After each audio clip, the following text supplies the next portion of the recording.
Для этого узора я возьму пряжу, у меня 50% акрил, 50% хлопок и вот такой крючок 3 миллиметра от Knit Pro. Вы только взгляните на эту головку, я никогда не видела крючков с головкой такой формы и буду первый раз вязать им и испытывать его. Для узора я набираю число петель кратное 3 плюс 2 петли симметрии. 1, 2, 3, 4, 5, 6, 7, 8, 9 и 2 петли симметрии. 10, 11. Наборная цепочка для первого ряда готова. И перехожу к вязанию самого первого ряда. Делаю воздушную петлю подъема, делаю накид на крючке и вкалываю крючок во вторую, получается, звено от крючка за дальнюю дужку. Вывожу одну петлю и эту петлю протягиваю через накид и петлю, которая на крючке. Получается вот такой соединительный столбик с накидом. И вяжу такие столбики в каждую точку предыдущего ряда. Их должно быть ровно то количество, сколько я набирала воздушных петель. Это уже 2. Это уже 3.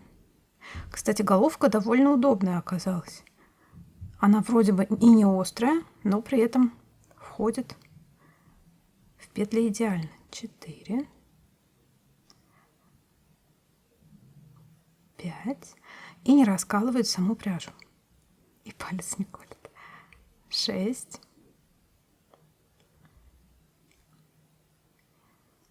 7, 8,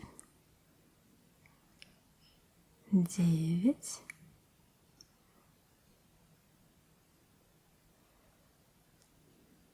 10,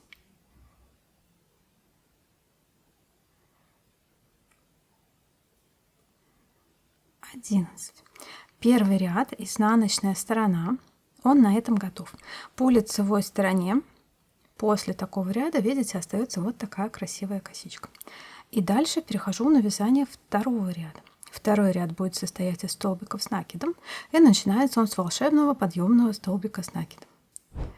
Вытаскиваю рабочую петлю на высоту столбика с накидом, делаю виток на крючке и при этом указательным пальцем правой руки я придерживаю этот виток. Вкалываю крючок в первое звено первого столбика предыдущего ряда за дальнюю дужку. Получается вот такая конструкция. Вывожу одну петлю. И указательным пальцем правой руки я все еще все это придерживаю. Дальше провязываю один раз вместе и второй раз вместе. И вот получается волшебный подъемный столбик. За ним идет обычный столбик с накидом. Делаю здесь все как обычно, только вкалываю крючок за дальнюю дужку. И затем воздушная петля. И вот фактически раппорт в этом узоре. 2 столбика с накидом, воздушная петля.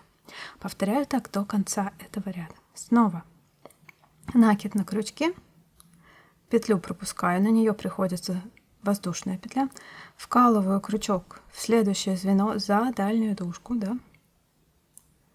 Делаю один столбик с накидом и в следующую точку делаю второй столбик с накидом и воздушная петля. И снова один столбик с накидом и второй столбик тоже с накидом.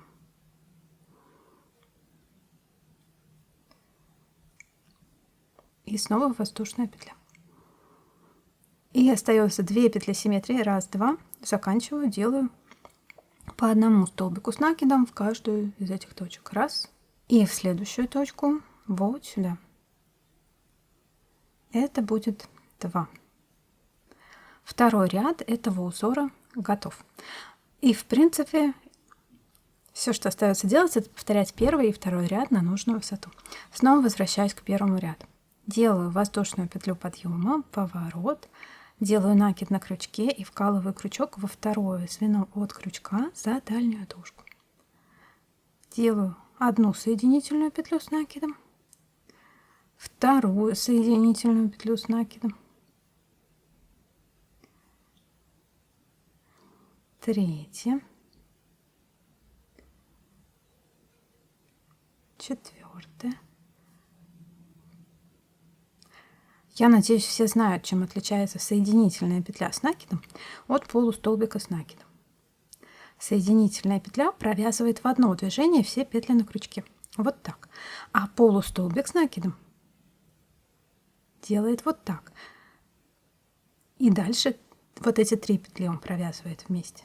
Потому что мне часто пишут, что я как-то не так называю терминологию. Нет, я называю все верно, просто вы путаете полустолбик и соединительную петлю с накидом. Не так часто она применяется, но в данном случае это 2 совершенно разных элемента. И никакого другого названия я для этой петли, если честно, не нашла. В английском языке она называется, по-моему, half single crochet, да?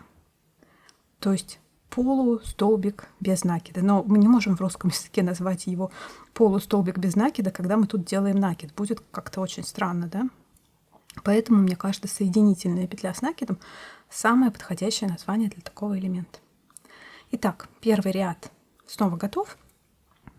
И теперь снова второй ряд. Вытаскиваю петлю на высоту столбика с накидом, делаю виток, вкалываю крючок, вывожу одну петлю, один раз 2 петли вместе и второй раз 2 петли вместе.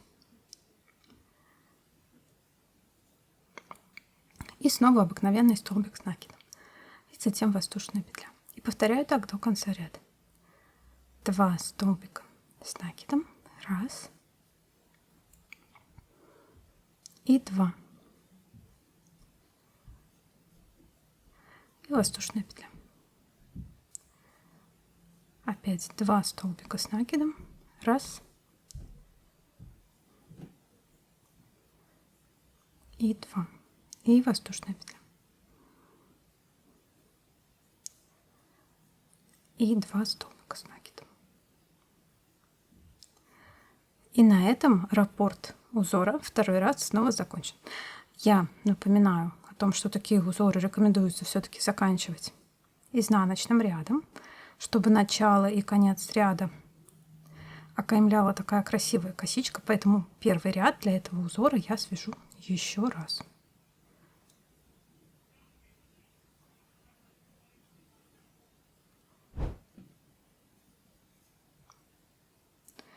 Это изнаночная сторона маленького образца, а вот это лицевая сторона этого маленького образца.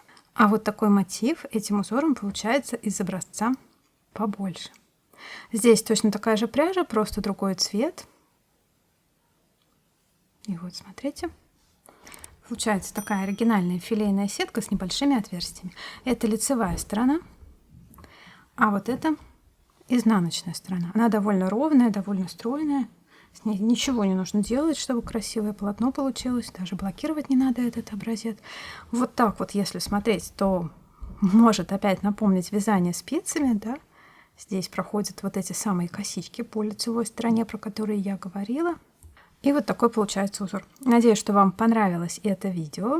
Большое спасибо за ваши лайки. Подписывайтесь на канал, если вы этого еще не сделали. Спасибо за внимание. Пока-пока.